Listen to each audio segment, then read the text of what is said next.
Hi guys! So I want to start by just thank you all for the love that I received on my birthday, February 1st. This birthday is special. It's unique in so many ways, and I'm so grateful. I'm so grateful to everyone who took the time to send me some wishes. You know me, I like to respond to every message because I love to read them, and I'm so grateful. I'm grateful for the thoughtfulness, and a lot of people that are close to me kept saying, you keep saying this year is different. What's different? What are some of the lessons that you've learned? And I thought, you know what? Let me share something with someone today, and hopefully this could impact the next phase of your life. I'll have to tell you guys, I'm a big believer that the wealthiest people are the people that have the right relationships. You know, God was so wise when he made us.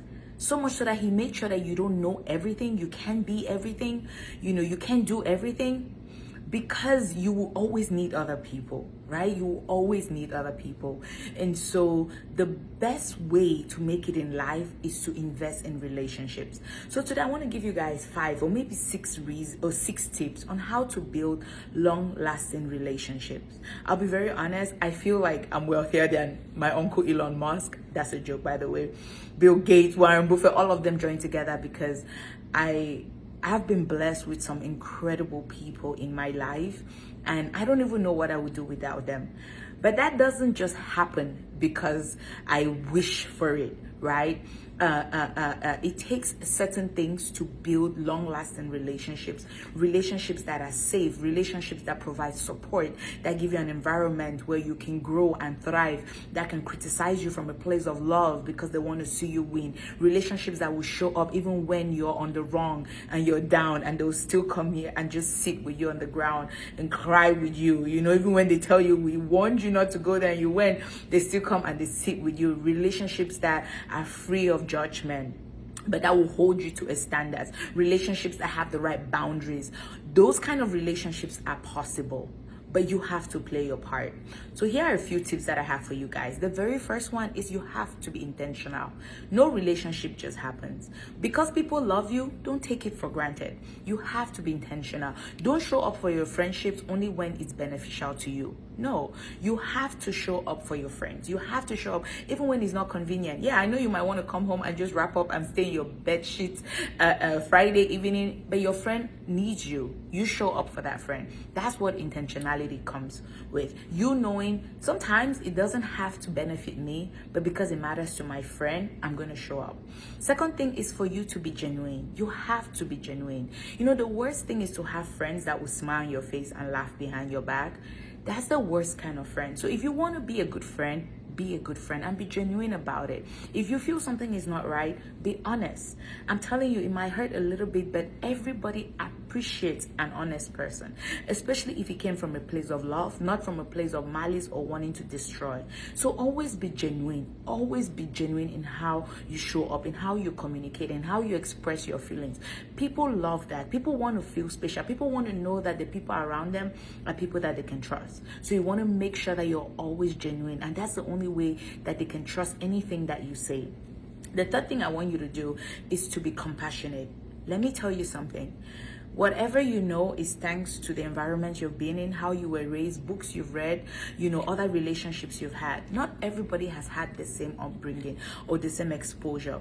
Sometimes if you see some people that you're trying to build relationships with do certain things, you have to show compassion. Why you show compassion is that you recognize that there is a gap that needs to be filled. When you have compassion for people, people know and people will receive it and be open to learning. But if you're always trying to be condescending to people just because you know better than them, nobody's going to want to stick around you. And you cannot build relationships where people feel like when they're around you, they feel less of themselves. But if somebody, does something around you, you realize that it's because they don't know any better. You want to be compassionate, and people can feel when you're genuinely compassionate, because in that moment you have to tell yourself, I know there was a time when I was ignorant myself and now I know better and I want to help them. Or maybe you grew up in a home where they taught you guys some of those things, but this person didn't, and now I can help them be better. So you want to always be compassionate. The fourth one that I think is pretty crucial, and I was making sure I don't miss anything, is you have to learn to forgive. Look, of all the tips that I probably will share, learning to forgive is one of the biggest. And this is why. if people really love you and if people really matter to you, they're not perfect. So one day they'll do something that's gonna hurt you. You're not perfect too. So you have to learn to forgive your friends and your loved ones. I'm telling you, the other day someone hurt me so bad. I just remember it was like my heart was gonna like pop out of my chest, because this was someone that I knew like I would go like I would literally climb mountains for them, and I felt so hurt by what they did. And I remember I was almost getting enraged, and I'm not a confrontational person. I like to have conversations, and I like level-headed conversations, but in this moment I was so hurt, my judgment was being clouded. You know what I decided to do? I stopped. And I said, no, the only person why I feel hurt is because we're close. And this person too has been there for me. You know, that's why they've had the kind of access that they had to me. And so I just sat down and I just started to focus on the good that they had done to me. Oh my goodness. It was like that stuff they did to me became so insignificant because I was so focused on what they had done that was so right. I stopped caring about what they did. What was right, like all the stuff that they had done that was right. It was like what they did became insignificant. Now, it doesn't mean I didn't get the lesson out of it, because sometimes lessons are good because it's an indication that there's boundaries that have not been put in place. But I was glad that I just sat, and I was so grateful for the times they showed up for me. I was so grateful for the moments when there was nobody and it was that person, for the sacrifices that person made. And all of a sudden, this thing that they did, I just realized, wait, we could deal with this. It just had to be a conversation. And because I was going from that place of gratitude to tell them how much they matter to me and why it hurts that they did this, they themselves were so open to receive in that conversation, apologize, we put our boundaries and we made amends and we moved on. So learning to forgive is going to be one of the most important things you can do for yourself. The next thing I have, and make sure I put that down, is you have to know when to let go. It's okay. Some friendships are going to outgrow themselves. If you don't learn how to let go, you're going to be stuck in cycles. And before you know it, resentment will start to build. You don't want to be that person. If you've outgrown a friendship, or a friendship has outgrown you, it's okay. Instead of walking around saying, oh, these people that I was there for, now they think they're all that. No, it's okay. You can let go. Maybe it's a sign that there's an area you need to grow, or maybe this person has not grown to the level that you have grown and they could easily pull you back. Love them from where you are. Just don't go down to where they are, and it's okay to move on. And then the last thing, and the biggest one, I said it was going to be what, 5. This is the 6th one. Yeah, the sit. Yes. The last thing is you have to take care of you. Let me tell you, there is nobody who can pour from an empty cup. Nobody.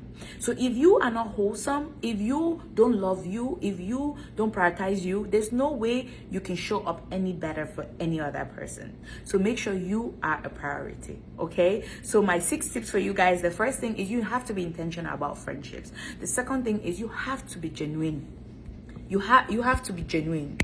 Sorry, you guys, I got interrupted. The third thing is you have to be compassionate. The fourth thing, you have to learn to forgive. The fifth one, you have to know when to let go. And the sixth one is you have to prioritize your self-growth, your self-development. So when you show up wholesome, you can love your friends, your loved ones in the ways that they deserve to be loved, because your cup is full and running over. Okay, I hope that this helps someone in the relationships they are building. Trust me, you guys, you can only make it so far by yourself. I promise you, we're a village. Okay, you cannot go far without the right people. You cannot.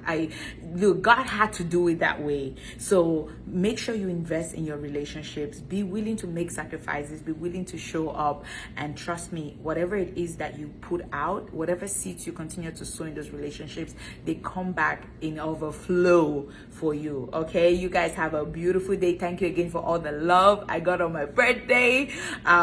The celebration continues all month long. It's love month, it's Lily's month, everything you want to call it. Take care. Bye.